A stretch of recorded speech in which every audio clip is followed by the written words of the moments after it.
Today we're going to take a look at one of the true value heroes of the 2023 Advent Calendar. This is one that I was so impressed by the value for money and the bold cherry flavours on the nose and the palate that I immediately went out and bought one. This is, and the name is a little bit of a mouthful, it's the Murray McDavid Cask Craft Sherry Finish Hogshead Cask Tullibardine Distillery Chocolate and Fruit.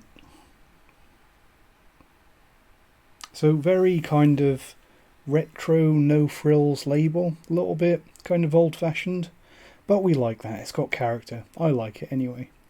So I do think that it is interesting to get such a good quality and interesting Tullibardine. It's not a distillery that we regularly get good examples of, especially not in terms of presentation. With this one you could argue that a lot of the distillery character is being covered up by the finish, and you're probably not wrong, but I think that the finish on this one is so well done and it's such high value for money that I'm going to give it a pass.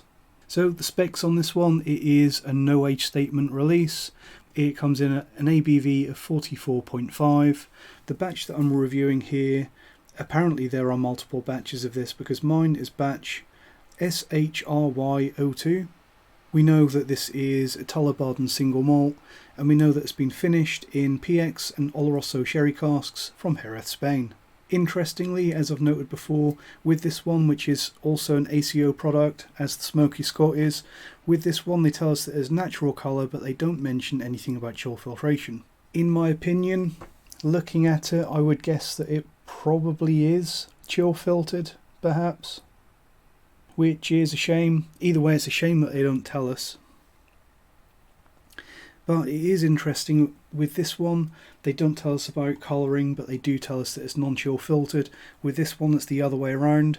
So with this release, they obviously think that that colour, and telling us that that colour is natural, is one of the big selling points.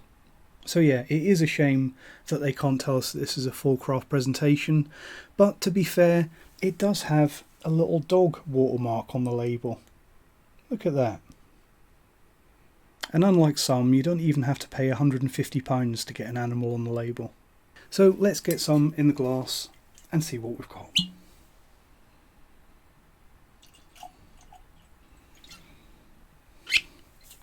One thing that I do quite like about this, another thing that I like, is that it appears to be a standard bottle. There's no mouldings in the glass on this, and you quite often see that with a lot of independent bottlings. They go for a minimalist, no frills, standard bottle, which I always think is a good thing, because it means that not a penny more has been wasted on the bottle of this than they absolutely had to. No mouldings, no special bespoke design, no tie-ins with luxury fashion designers to create the label. It would certainly appear that the price that you pay for this whiskey actually goes into what's in the bottle, which is kind of how it should be. Natural colour. Murray McDavid Tullibardine Cask Craft on the nose. So, very nutty, almond, obvious strong sherry presence, raw peanuts, praline, strong notes of like aromatic woodiness, like a quality pipe tobacco, honey, orange blossom, fruit and nut milk chocolate, strong nuttiness, getting some macadamia nuts on the nose, developing into a really juicy, orangey, sweet, effervescent maltiness. Fantastic nose. Let's see how it tastes.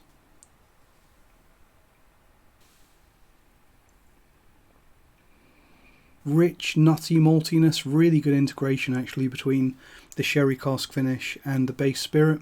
Lots of stewed sugary fruitiness like prunes and dates, as well as a little bit of a plasticky, putty kind of plasticine type note. A little bit of dry oak bitterness, possibly some refill casks in there. And I do wonder if that refill cask note, possibly hinting at some slightly tired casks, might be the reason why this was chosen for a further cask evolution with the cask finish. But the important thing is that cask finish was done, And if it was done to try and bring the spirit good again, it was done very cleverly and it was done very well. It's going to have another little sip. Possibly a tiny touch of sulphur, a little bit of flinty sulphuriness on the palate of this one, as well as some raw peanuts, more of that fruit and nut chocolate, hazelnut, caramel. If you're a Brit, the tasting note that I've got for this one, I'm sure you'll understand, the purple one. More aromatic tobacco. Something interesting that I have found about this one is it kind of has a little bit of a reverse development in that if you hold it for too long on your palate to try and stretch out the flavours, it kind of gets a little bit more simple the longer you hold it. And I don't know if that's possibly down to the fact that it's a finish, or possibly due to the ABV being a little bit low at 44.5. But really it's more of an interesting observation more than the flaw. Gonna have one more sip and look at the finish. Oranges, cereally maltiness, cocoa, grassy, slight grassiness, and very nutty. Honestly, another thing that I want to talk about with this one is that when I first got this bottle, when I first uncorked it and poured myself a dram of this, I was actually a little bit disappointed, and I did wonder if I'd actually got the right whiskey. I was wondering if this bottle that I bought was actually the same as what I had in the advent calendar, because when I first uncorked this, the first probably 2 drams, like the neck pour and a bit, they were a little bit on the immature side with some really bitter, tired refill cask notes. Really pleased to say though that having given this a little bit of airing when I first took the cork out, I just left it for a few hours when I was first tasting it, just on the coffee table with the cork out, let some air get to it, let it breathe, and it really started to shine again with that beautiful sweet caramel and nutty sherry finish. And I think that that's a really important point, and it's something that we should all be aware of. A lot of whiskies, possibly even the majority of whiskies, are not necessarily going to be their best when you first take the cork out. I think if you're really paying attention, the vast majority of whiskies do improve at least a little bit. And a lot of whiskies, it's not necessarily a flaw, but a lot of whiskies can really benefit and really start to open up if you do give them that chance to rest and oxidize and air. Another thing that I should probably mention on this is, no, I'm not always the biggest fan of finishes. I'm often critical of whiskies that have been finished, especially if they are older whiskies that have spent a long time in the cask, just to be covered up by a cask finish late in the process.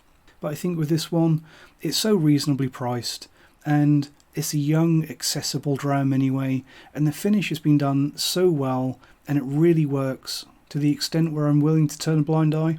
So other whiskies which are similar to this, I actually think that the heavy floral sherry and the maltiness really reminds me a little bit of the old Pulteney 21, which has obviously been discontinued for a long time now. And when it was around, it probably sold for about 3 times what you have to pay for a bottle of this now. I also think that the bright, sweet spirit and the sweet sherry in this is very reminiscent of a Bunnahabhain 12. Although I think that with this one, I think that you get a lot more of that sweet nuttiness in the sherry. I think that anyone that is a fan of Bunnahabhain 12, I can't see you being too disappointed with a bottle of this. It's a really interesting and unusual side of sherry that we don't get all that often.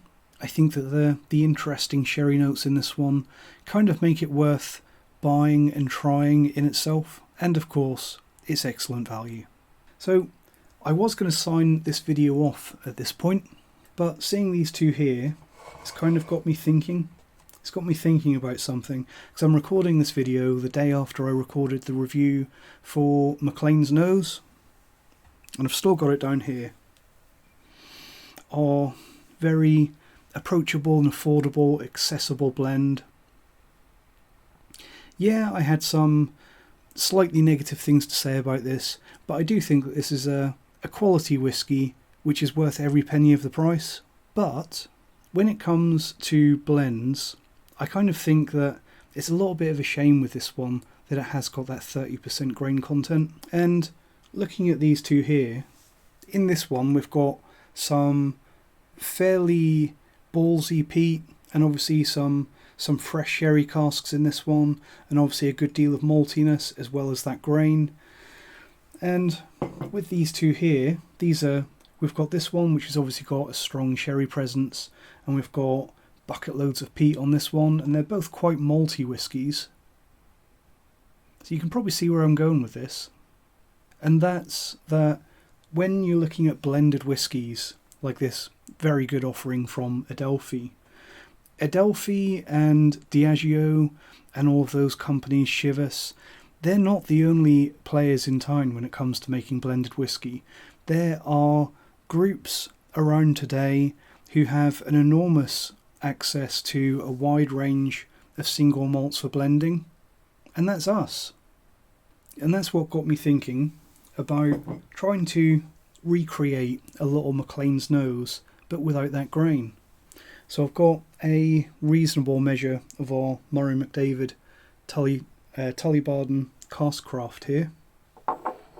If we add a little bit of our peated Islay whiskey here, let's see what we can create. So probably only a small amount of this one. That should be plenty.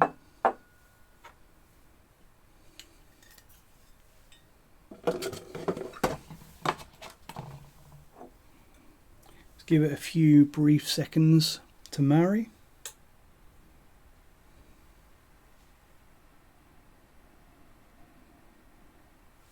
Still getting all of that wonderful, glorious sherry cask finish from the Tullibardine, but with a very interesting, oily, dirty, smoky, ugly peatiness.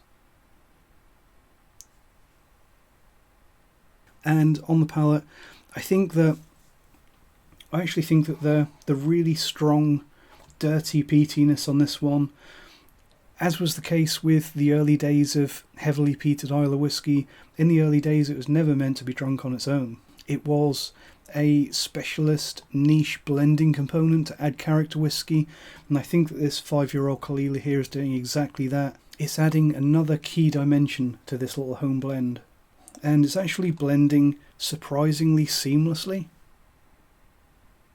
Much like what you get in the McLean's nose, that peatiness is really just slotting in with the maltiness and the sherry. It's really not a million miles away from what you get with this. Although, of course, because we're making this ourselves at home, it's up to us whether we want to pad it out with grain whiskey or not. Me personally, I think that this immediately has more body and intensity than you get from the McLean's nose, with a very similar profile. But now that we've made our slightly more premium version of this, yeah, the ABV could still be improved. But I think what we've got here is instantly a blended malt which could easily sit in the mid £40 category. If anything, I think that the peat on this one is really bringing the maltiness out.